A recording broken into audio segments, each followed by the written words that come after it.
وزیر خزانہ اسحاق ڈار کا کہنا ہے کہ روز سے بھارت کے برابر تیل کی قیمت ملی تو لیں گے۔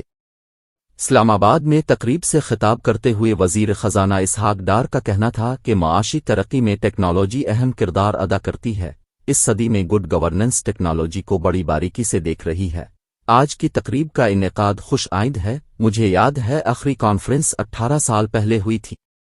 اسحاق ڈار نے کہا کہ موسمیاتی تبدیلیاں بہت بڑا چیلنج ہے۔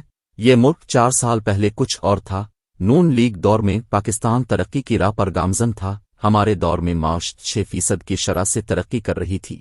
پاکستان اس طرح ترقی کرتا رہتا تو 2030 تک دنیا کی بڑی معیشتوں میں شامل ہو جاتا۔ پاناما کے ڈرامے سے معیشت متاثر ہوئی۔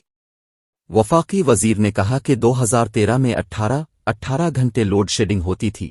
ہم نے وعدہ کیا تھا کہ لوڈ شیڈنگ ختم کر کے دکھائیں گے۔ ہم نے ذمہ داری لی اور پرفارم کر کے دکھایا۔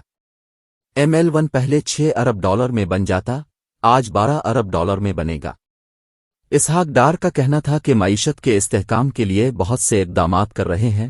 ہم نے چیلنج قبول کیے، اب بھی ہم نے یہ ذمہ داری لی ہے۔ ہم نے 5 دن کے اندر ہی بجٹ پیش کیا، 1 مہینے میں ہم نے IMF سے معاہدہ کیا۔ وفاقی وزیر نے کہا کہ گھبرانے کی ضرورت نہیں، پاکستان ڈیفالٹ نہیں کرے گا۔ مہنگائی 6 مہینے کی نہیں بلکہ پچھلے 4 سال کی وجہ سے ہوئی۔ پاکستان کو ڈیفالٹ سے بچانے میں کامیاب ہو گئے ہیں۔ اب روپے کی قدر اور GDP گروتھ